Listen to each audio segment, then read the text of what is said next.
sentimental moments on the way, the roots of rock, and a lot more rock and roll. Right now, what a lot of you have been waiting for, it's that time. Yep, top of the hour. It's our part 2 interview with Scobie Ryder, who's a writer, producer, just singer. He's done a mixing artist. Like, he's good. He's great. He's an awesome guy that's done a lot and worked with a lot of good people. And the first chat was very good, and we thought we'd follow it up with another one. Sure, and for those of people who may not have caught his first interview, just a little bit of his background. Well, you can find that interview on the Church of Rock on YouTube channel. If you're curious, you can type in Scobie Ryder, Church of Rock interview. He's from Scotland, and he ended up hooking up with Les McKeown when he was still in the Bay City Rollers as the singer, when they were still like the biggest band in the world kind of thing. Les was ready to leave the band. Scobie came along and said, "I can help you with your solo career," and it kind of went from there. Okay. Forming Les McKeown's Ego Trip, and did many albums with Scobie writing the material, designing the clothes. I mean, you name it. Sure. And for people who didn't kind of know, that gives you a little bit of an idea of where. And of course, Scobie today is still around doing his band Itso, and he's done a lot in between. But we thought we'd bring some fond memories for the Les McKeown fans. I think there might have been a little bit of discontent recently when some songs were issued by my brother Pat McGlynn and I. But Sister Tracy, neither one of us are guys with bad hearts, and we only had good intentions. So tonight, this interview is dedicated to all the fans that have good hearts as well. And again, me and Pat had no bad intentions. Zero. So everybody perceives things differently, and we always will. That's just the way it goes. And, hopefully you try to have a positive side to the perception that you have in all this illusion. Well, let's talk to Scobie, and it's all good in the hood. Thanks for being here and supporting the almighty Church of Rock and KSKQ. Let's grab the phone lines and get Scobie on them.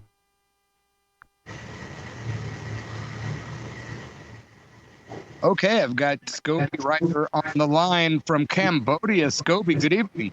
Hi there. Hi to all the listeners. Glad to be back. Thank you for having me. Of course, it's an honor, man. And, I'd like to pick up where we left off last time if we could. Sure.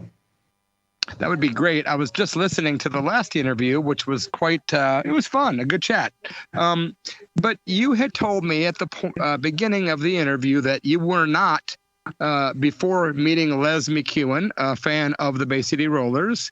And I wanted to know what your opinion of that band was before you had met Les. What was your general opinion of the Bay City Rollers before meeting him? Well, to be honest, I was a folk singer at that time, so I had no real connection to the pop scene at that point. I was in Scotland, and it was just outside my radar, if you like. So I had no real grasp or understanding of the band at all, sadly. Right. Retrospectively, obviously, they made some very good records. I, ironically and strangely enough, I had the same publisher as Les. I had Martin Coulter, Bill Martin and Phil Coulter, who wrote Shang-a-Lang and Saturday Night. So I had the same publisher as them. Later on, as it turns out, a very strange coincidence. Yeah. Wow, awesome connection there. Yeah.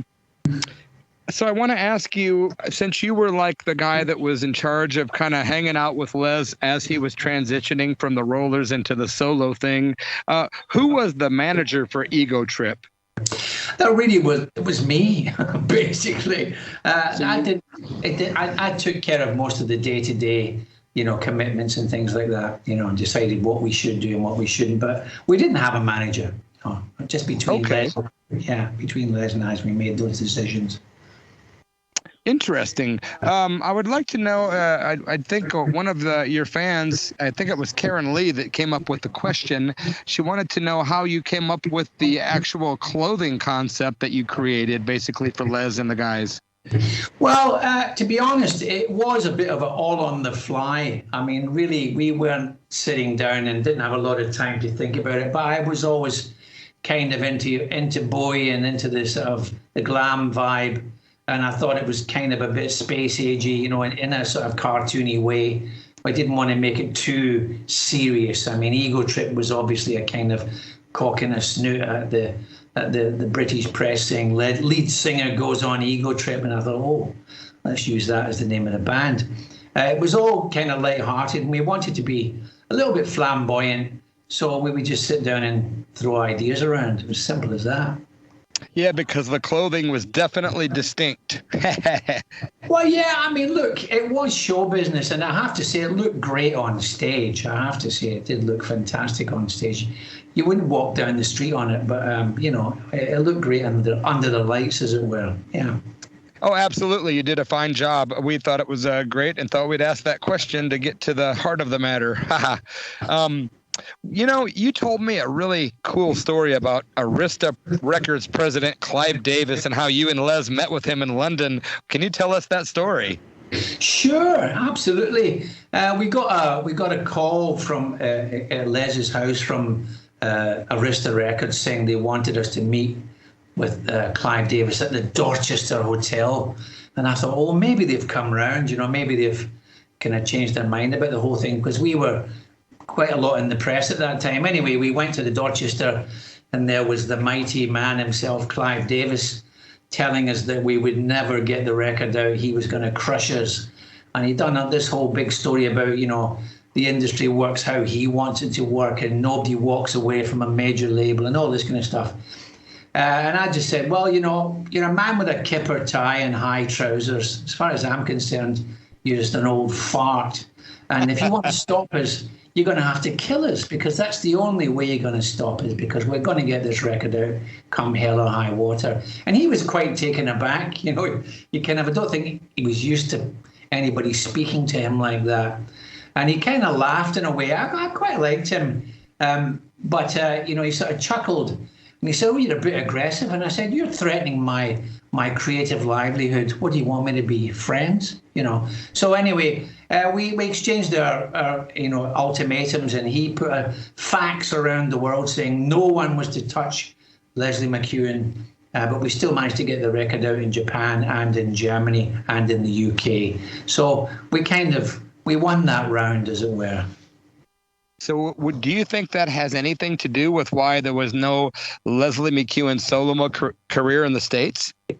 Absolutely. I mean, it was a crush from the major man. Clive Davis is God. He still is God in the record industry. So if he says no, then it's no. Yeah, absolutely. Yeah. Do you think, just speculation on my part, but do you think because of the connection, do you think that's why maybe Pat McGlynn had his solo career never kind of did anything in the United States either? I would hazard a guess that that's absolutely correct as well. I mean, these labels you saw the lens that Prince went to sort of write slave on his face and all that stuff. I mean, it literally was... It was an oligarchy. These people told you, they said jump, and you said how high. They just completely controlled everything.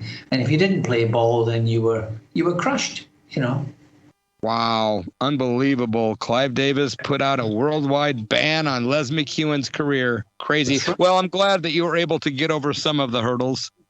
Well, it would have been better and easier if we hadn't had to fight our way through every door, but we had some very interesting and fun times beating the system, as it were, and we managed to create enough energy to get the thing out, and that was the main thing. That was it, really. Yeah. Were any of the songs that you wrote for Les autobiographical? Well, most of them were.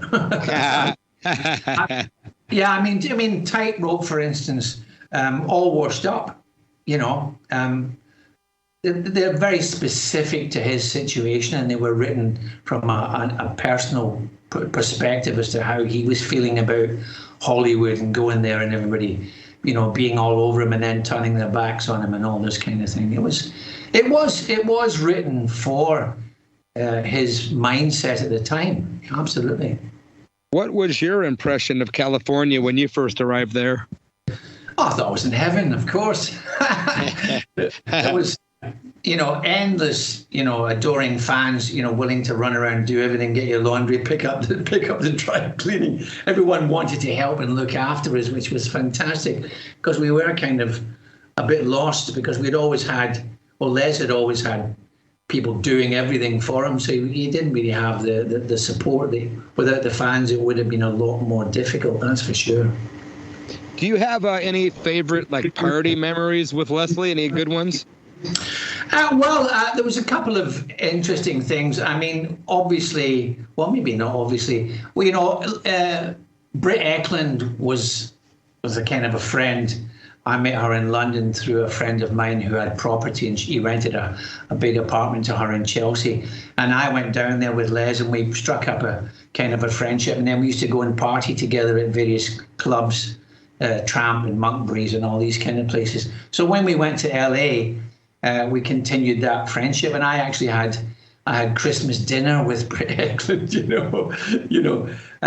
She was just a kind of a fan in a way, and Les was having an affair with her personal assistant Doris.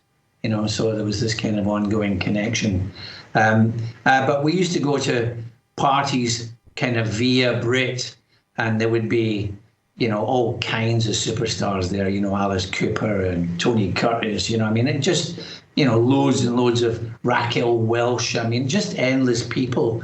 And of course, we were always a little bit punk in our attitude in a way. And there was one particular party where there was a glass dining table, and everyone was sitting there, and there was all these faces, and there was a kind of very wealthy girl opposite me, sort of being very snarky and very snidey, and it kind of diminished into sort of verbal calling, went on and on. And Les and I both got under the table, crawled up the length of the table, pushing everyone out of the way, saying, "We're leaving, we're not taking this." But it was quite fun, and we were a little bit, young and crazy is the best way to describe it, I suppose. Do you have, by the way, was Britt Ekland, was that after she was with Rod Stewart? Oh, yes, it was a long time after that. I mean, okay. Britt she's on No Secret. She's doing the French whispering on No Secret. She came to the studio and dropped a little bit of, atmospherics on the record. We were good friends. I taught Britt a life lesson by, I told her to move over. She was in the car outside Tramps, and I said, "Move over and let my friends in." And she said, "Put them where the dogs go, in the back." And I said, "Come on, don't be silly, Britt. Move over." She goes, "I'm not moving." And I said, "Well, you are moving."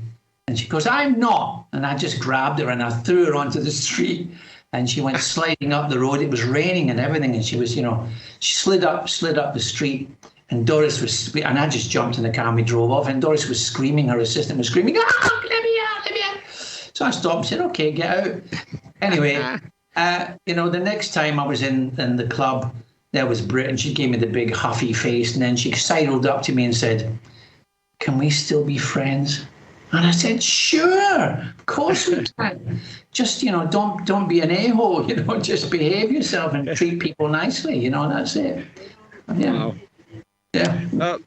That's a very good story to have shared. Do you have like a favorite television show performance memory from something Les might have done on TV anywhere? Well, in Japan, we did a big NHK show, a big Japanese network television show. And I think there's some footage flying around on the internet from that. And the band were, absolutely dynamite live band. So that was something which was, really, really great to go on live television and know that the band could hack it and there would be no mess ups and no mistakes and everything. So, he was a great performer. He was a great front man. There's no doubt about it. Yeah, he really was. Do you have any like really good memory of Les? Like one of your best Leslie McKeown stories? Like, did you guys have like holidays together? Is there anything like really heartwarming that you remember?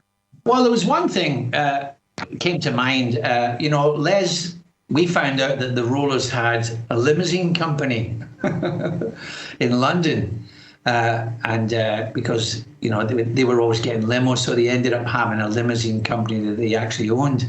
So Les and I would call up a driver and take the limo around London and, just running around, and we'd stop at a bus stop where there'd be some people standing. We'd get the driver to go out and say, "Where is it you want to go?"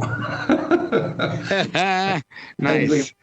We would get, people into the limo, random people, and then just take them home and drop them off, wherever they were going. So that was great fun, and we'd have great laughs, sort of meeting, people, and people were shocked and amazed and and we went to a big punk club in Wardour Street. I can't remember the name of the place now. Anyway, the point was that we went in there and there was all these punks, all painted up and goth, and they were all screaming like, That's so cool. It was, and I was laughing myself because all these girls with, tampons in their earrings, and all this kind of nonsense, and all these torn fish nets and black makeup. And suddenly you found out they were all roller fans. Starstruck, still starstruck, yes. Yeah. That's wonderful, man. Well, this coming summer when I get over to Edinburgh, the plan is Pat McGlynn is upgrading his home recording studio now. And when I get over there, we're hoping to connect with you, Scobie, to get some, maybe at least one song as a collaboration. It would be a lot of fun. That'd be fantastic. And I'm really up for it. I mean, I have to say that, without sounding, too boisterous, my writing powers are at the top of my game. I'm actually better now than I've ever been, and I say that in all humility, believe it or not. I'm very, very excited about collaborations these days. It's a great thing to do. Yeah. Well, the music that you've got with Itso, I can speak for Pat and myself. We both think your stuff is killer. So we're going to follow up this little chat with something new from Itso. And would you like to introduce the song that we've agreed on or talk about it at all? Well, Wings Over the World, is that what we're doing? Is it? Yeah, Wings Over the World. Yeah, Wings Over the World is a kind of look forward to the day when, people really are free around the world, and one day you walk out onto the street and there's a kind of equality for everyone. It's a dream, but I live in hope. So Wings Over the World was that sentiment, So hopefully it might mean there's an alien race has arrived or something's changed dramatically. I don't know. Thanks. Yeah, it's like a new paradigm we're experiencing. So we have to hang on, man, and just think positive and focus towards the fact that we're only in these bodies temporarily, Absolutely. And, time is passing. I mean, I feel fantastic, right now. I'm out here in Cambodia, sunny days every day, eating organic food, doing a bit of meditating, doing my little thing. But I suddenly realized, gosh, how long can you stick around? It's it's a fleeting time. It is. Yeah. It really is. The river of impermanence runs deep. I really appreciate having you on, Scobie. It's always great to talk to you, man. And again, I hope to, get together with you this summer via technology over at the McGlynn residence and create some music with you. I look forward to that immensely, Derek. I really do. All right. Thanks. And everyone listening, thanks for listening. I really appreciate your support. That's lovely. Thank you. Bye-bye for now. Thanks, Scobie. It is Itso right now on the Almighty Church of Rock and KSKQ Radio. Thanks for tuning in, my friends.